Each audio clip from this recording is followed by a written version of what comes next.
Kuwait ने सर्वोच्च सम्मान द ऑर्डर ऑफ मुबारक अल कबीर से प्रधानमंत्री नरेंद्र मोदी को नवाजा। अमीर शेख मिशल अल अहमद अल जबर अल सबा को भारत आने का दिया न्योता।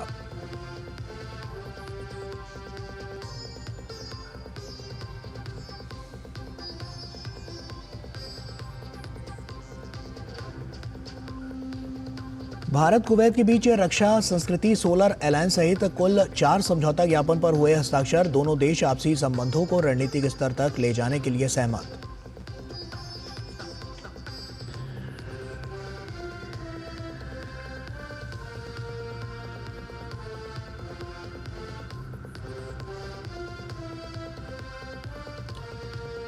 संभल चंदौसी में मिली खुदाई के दौरान बावड़ी और प्राचीन इमारत, प्रशासन ने कहा जरूरत पड़ने पर एएसआई की लेंगे मदद।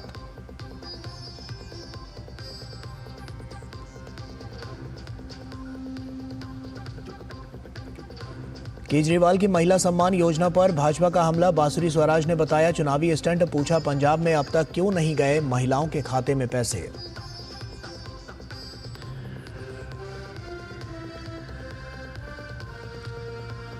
त्रिपुरा धलाई जिले में ब्रू आदिवासी समुदाय के गांव बुरहापाड़ा का केंद्रीय मंत्री अमित शाह ने किया दौरा। 40 साल बाद सफल हुए पुनर्वास पर जताई खुशी।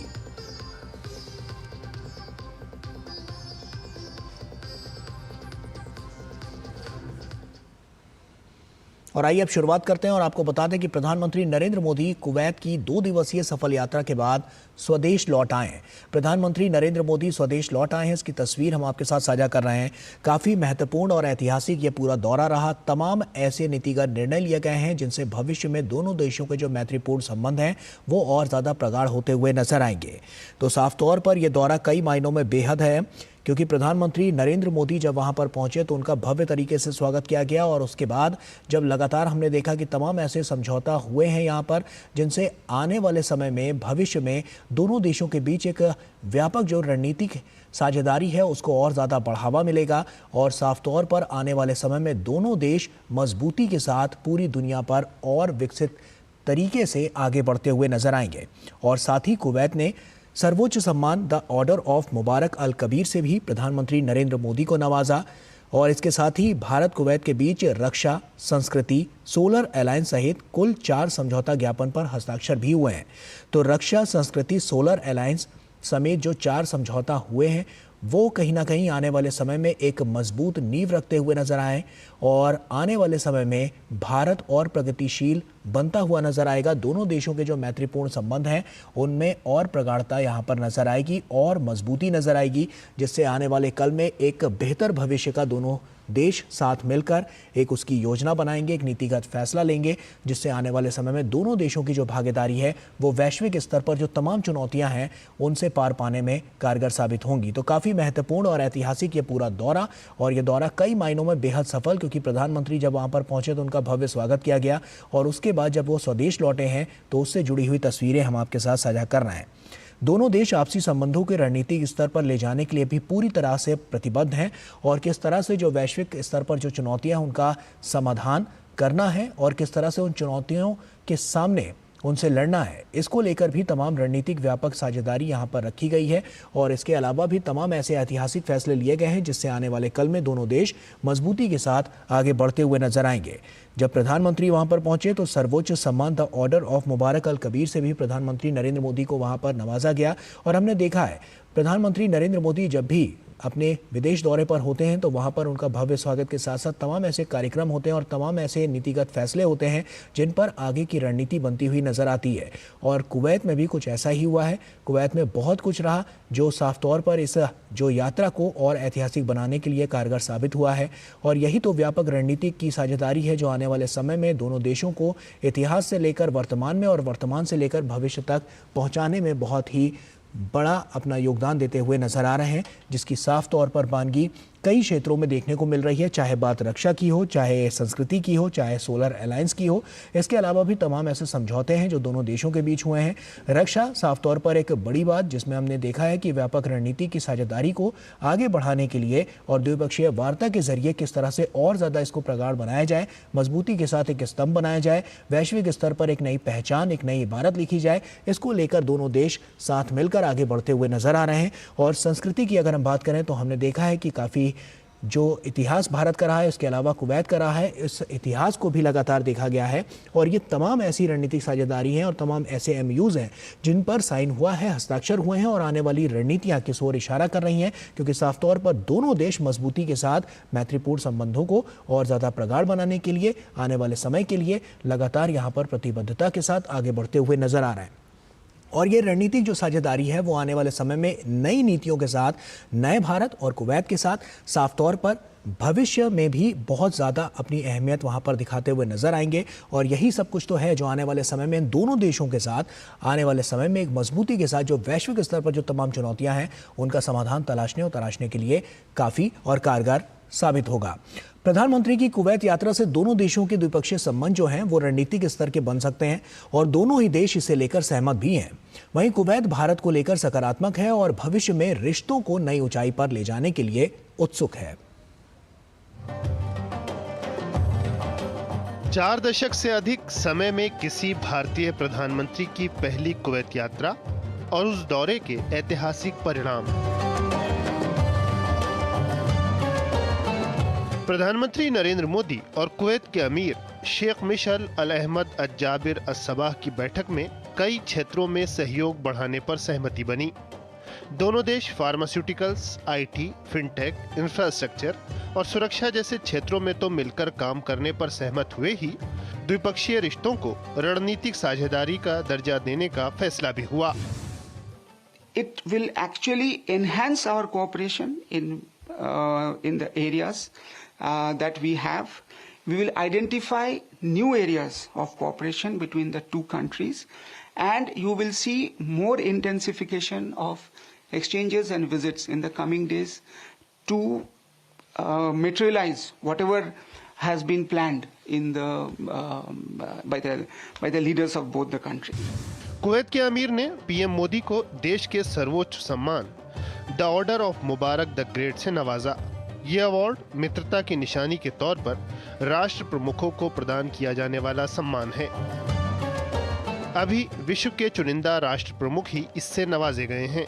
पीएम ने भारत के 140 करोड़ लोगों की तरफ से इस अवार्ड को स्वीकार किया और इसे दोनों देशों की मजबूत दोस्ती को समर्पित किया। इस अवार्ड की स्थापना 1974 में हुई थी। ये सम्मान 1896 से 1915 तक कुवैत पर शासन करने वाले मुबारक अस-सबाह को समर्पित है। पीएम मोदी को मिला ये 20वां शीर्ष अंतर्राष्ट्रीय अवार्ड है। प्रधानमंत्री की कुवैत के अपने समकक्ष शेख अहमद अब्दुल्ला अल अहमद अस-सबाह के साथ प्रतिनिधिमंडल स्तर की वार्ता हुई। प्रतिनिधिमंडल स्तर की वार्ता में भारत कुवैत रिश्तों में हुई प्रगति की समीक्षा की गई। The two leaders discussed a roadmap to strengthen the strategic partnership in areas including political, trade, investments, energy, defense, security, health, education, technology, cultural, and people-to-people ties. They emphasized on deepening the economic cooperation between the two countries. प्रतिनिधिमंडल स्तर की वार्ता के बाद दोनों देशों के बीच कई अहम समझौते हुए। दोनों देशों ने रक्षा सहयोग को बढ़ाने के लिए सहमति पत्र पर हस्ताक्षर किए। भारत और कुवैत में 2025 से 2029 के लिए सांस्कृतिक आदान प्रदान कार्यक्रम पर भी सहमति बनी। खेलों के क्षेत्र में द्विपक्षीय सहयोग के लिए दोनों देशों में 2025 से 2028 के लिए समझौता हुआ। एक और अहम सहमति के तहत कुवैत अंतर्राष्ट्रीय सौर गठबंधन का सदस्य बन गया। We are pretty confident that this historic visit of the Prime Minister will open up a new chapter in the relationship between India and Kuwait. Both the sides have been able to identify several important areas of cooperation, and the governments will be working towards fulfillment of the plans that have been made during this visit. PM की मुलाकात Kuwait के crown prince Sheikh सबा खालिद अल हम्माद अल मुबारक सबा से भी हुई। Crown Prince ने PM का गर्मजोशी से स्वागत किया। भारत कुवैत दोस्ती को नई ऊंचाई पर ले जाने की दिशा में पीएम के इस दौरे को बेहद अहम माना जा रहा है। इस यात्रा ने मजबूत रिश्तों और करीबी सहयोग की शानदार इबारत दिखी है। प्रधानमंत्री नरेंद्र मोदी की कुवैत की इस यात्रा के बाद दोनों देशों के संबंधों में एक नया अध्याय लिखा जाने वाला है। चाहे हम बात करें खेलों की या करें सांस्कृतिक आदान प्रदान की या व्यापार की बात करें या रक्षा क्षेत्र की, आने वाले दिनों में दोनों देशों के बीच संबंधों में इन क्षेत्रों में काफी मजबूती देखने को मिलने वाली है। कैमरामैन राजेश रेखी के साथ कुवैत सिटी से चंद्रशेखर जोशी की रिपोर्ट डीडी न्यूज के लिए। और उत्तर प्रदेश के संभल जिले पर इन दिनों पूरे देश की नजरें हैं। आए दिन यहां कोई ना कोई नया खुलासा हो रहा है। पिछले एक हफ्ते में यहां बंद पड़े 2 मंदिरों के ताले खोले गए हैं और इस बीच संभल के चंदौसी में शनिवार को राजस्व विभाग को खुदाई के दौरान जमीन के नीचे एक विशालकाय बावड़ी मिली, जिसमें कई कमरेनुमा आकृतियां दिख रही हैं। पहले मंदिर, फिर कूप और अब ऐतिहासिक बावड़ी। संभल के चंदौसी में मिली 150 साल पुरानी बावड़ी।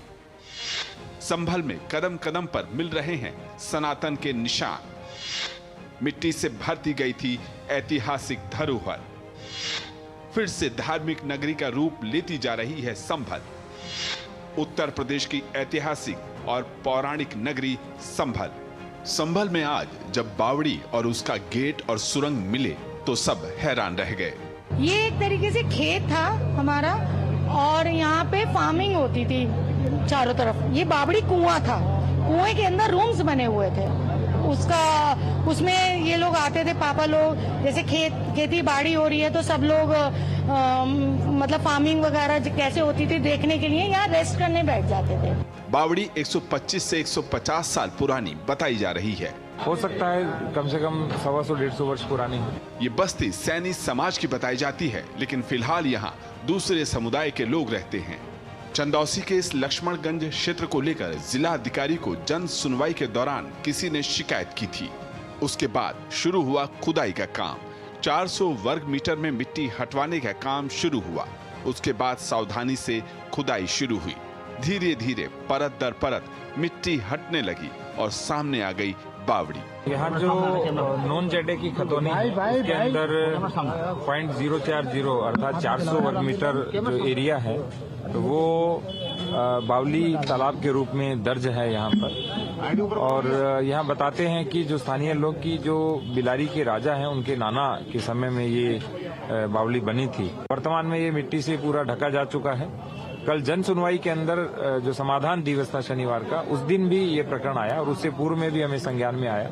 इसीलिए जो नगर पालिका की टीम है उससे जो ऊपर की मिट्टी है वो हटवा रहे हैं और धीरे धीरे मिट्टी निकाल रहे हैं ताकि इसके स्ट्रक्चर को किसी भी प्रकार की कोई हानि न हो। खुदाई जारी है। लोगों के मुताबिक बावड़ी 3 फ्लोर वाली है। 2nd और 3rd फ्लोर मार्बल के बने हुए हैं। ऊपर का तल ईंटों का। इसमें एक कुआं भी बताया जाता है। कभी इस जगह का ताल्लुक सहसपुर घराने से था। लक्ष्मणगंज में बीते 17 दिसंबर को खंडहरनुमा प्राचीन बांके बिहारी मंदिर भी मिला था। उसके बाद सनातन सेवक संघ के प्रांत प्रचारक प्रमुख कौशल किशोर ने बीते शनिवार को जिलाधिकारी को एक पत्र दिया। पत्र में उन्होंने लक्ष्मणगंज में बावड़ी होने का दावा किया था और उसके सौंदर्यीकरण की मांग की थी। बस उसके बाद जिला अधिकारी ने बावड़ी के पुनरुद्धार के लिए आदेश दिए और खुदाई शुरू हुई। शनिवार के बाद रविवार की सुबह एसपी और डीएम की मौजूदगी में काम दोबारा शुरू कर दिया गया। उसके कुछ ही देर बाद बावड़ी का स्ट्रक्चर सामने आने लगा, जिसमें कमरे, सीढ़ी, सुरंग और एक गेट नजर आने की बात कही जा रही है। अब जब बावड़ी सामने है तब मौजूदा अतिक्रमण को हटाए जाने की भी बात हो रही है। वहीं प्रशासन ने ये भी कहा है अगर जरूरत पड़ी तो जीर्णोद्धार के लिए एएसआई को भी पत्र लिखा जा सकता है। संभल से विकास सिंह के साथ ब्यूरो रिपोर्ट, डीडी न्यूज। और विदेश मंत्री एस जयशंकर ने शनिवार को भारत की स्वतंत्र विदेश नीति पर जोर दिया। उन्होंने सांस्कृतिक विरासत के महत्व पर भी बात की। जयशंकर ने कहा कि भारत अपने फैसलों में राष्ट्रीय हित और वैश्विक भलाई को प्राथमिकता देगा। भारत विस्तारवादी नहीं, विकासवादी है। वैश्विक शांति और समृद्धि के लिए काम करना भारत का लक्ष्य है। कोविड में दुनिया की भारत ने आगे बढ़कर मदद की है। हम पूरे विश्व को एक परिवार मानते हैं। भारत एक विश्व बंधु के रूप में दुनिया के भले की सोच के साथ आगे चल रहा है और दुनिया भी भारत की इस भावना को मान दे रही है। जो भारत वैश्विक शांति के लिए काम करता है, जो दुनिया की 5वीं बड़ी अर्थव्यवस्था है, जिसके नागरिक पूरी दुनिया में अपने टैलेंट और तकनीक के दम पर पहचान बना रहे हैं, ऐसा भारत बहुपक्षीय वैश्विक मंचों में सुधार की मांग लगातार करता रहा है। इसी तरह का संदेश विदेश मंत्री ने शनिवार को आयोजित 27वें SIES श्री चंद्रशेखर सरस्वती राष्ट्रीय एमिनेंस अवार्ड कार्यक्रम के दौरान कही। वीडियो कॉन्फ्रेंसिंग के जरिए शिरकत करते हुए उन्होंने स्पष्ट रूप से कहा कि भारत कभी भी दूसरों को अपनी पसंद पर वीटो करने की अनुमति नहीं दे सकता और वह अपने राष्ट्रीय हित और वैश्विक भलाई के लिए जो भी सही होगा उसे बिना डरे करेगा। It is the deep inherent unity of our existence that has allowed diversity to flower in our land. This should never be misportrayed as a negotiation between parts that are actually so integral. Nor can our great nation be projected as an idea. On the contrary, it is a timeless reality and an enduring feature in a changing world.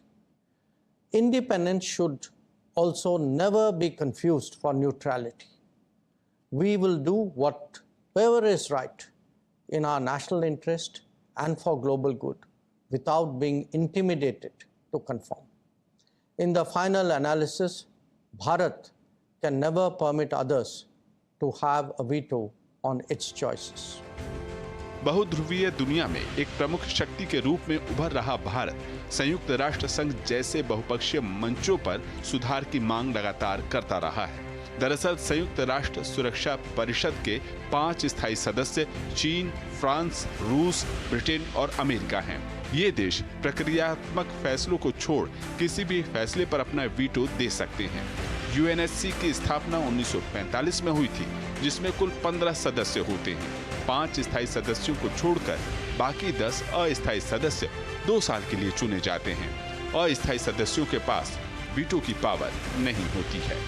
Bureau report, DD news. और आम आदमी party सोमवार से महिला सम्मान योजना के form भरवाने के लिए एक अभियान शुरू करने जा रही है। लेकिन इसके पहले ही भाजपा ने अरविंद केजरीवाल पर महिला सम्मान के नाम पर झूठ बोलने का आरोप लगाते हुए हमला कर दिया है। पार्टी ने कहा है कि अरविंद केजरीवाल को महिलाओं की चिंता होती तो वे गली गली में शराब की दुकानें न खुलवाते और महिलाओं की सुरक्षा दांव पर न लगाते। दिल्ली में विधानसभा चुनाव नजदीक आने के साथ ही सत्ता पक्ष और विपक्ष के बीच आरोप प्रत्यारोप का दौर तेज होता जा रहा है। भाजपा सांसद बांसुरी स्वराज ने दिल्ली की आम आदमी पार्टी सरकार को घेरते हुए कहा कि आम आदमी पार्टी केवल चुनावी वादे करना जानती है, उन्हें पूरा करना नहीं जानती। उन्होंने कहा कि दिल्ली की जनता अब झूठे वादों के झांसे में नहीं आएगी। तो वहीं बांसुरी स्वराज ने दिल्ली सरकार पर आयुष्मान जैसी योजना को दिल्ली में लागू नहीं होने देने का भी आरोप लगाया। ये जो वचन दे रहे हैं महिलाओं के खाते में 2100 रुपए देने की, आप सब जानते हैं, पब्लिक डोमेन में ये इंफॉर्मेशन अवेलेबल है कि पंजाब में भी 2021-22 में इन्होंने यही योजना, इस प्रकार की योजना की घोषणा पंजाब में करी थी। 1 रुपया पंजाब की बहनों के खाते में अभी तक नहीं आया है। अभी नवंबर 2024 में माननीय मुख्यमंत्री आतिशी जी ने केंद्र सरकार से 10,500 करोड़ रुपया मांगा है, तो जेब में तो अठन्नी नहीं है। लेकिन हाँ, चुनाव को देखकर खोखले वादे आप करते रहे, चुनावी चालें आप चलते रहे। इस बीच आम आदमी पार्टी के राष्ट्रीय संयोजक अरविंद केजरीवाल ने संवाददाता सम्मेलन कर बताया कि महिला सम्मान योजना और संजीवनी योजना के लिए सोमवार से पंजीकरण शुरू होगा। वहीं बिहार के उप मुख्यमंत्री सम्राट चौधरी ने अरविंद केजरीवाल पर पूर्वांचल विरोधी होने का आरोप लगाते हुए कहा कि केजरीवाल ने दिल्ली से पूर्वांचलियों को भगाने और बांग्लादेशी रोहिंग्या को बसाने का काम किया है। रजिस्ट्रेशन भी कल से चालू होगा, तो जो हमारी टीम्स घर घर जाएंगी वो दोनों योजनाओं का रजिस्ट्रेशन करेंगी, संजीवनी योजना का भी और महिला सम्मान योजना का भी। इन योजनाओं का लाभ उठाने के लिए दिल्ली का वोटर होना आवश्यक है, तो सब लोग अपने अपने घर में अपना वोटर कार्ड तैयार रखें। ये अत्यंत दुर्भाग्यपूर्ण है। इस तरह के बयान से स्पष्ट झलकता है कि वो चुनाव हार रहे हैं और जिस तरह पूर्वांचल के लोगों को उन्होंने भगाने का काम किया था वो स्पष्ट दिखाई देता है कि बांग्लादेशियों को फिर से स्थापित करना, रोहिंग्याओं को स्थापित करना, यही मूल धर्म केजरीवाल जी का।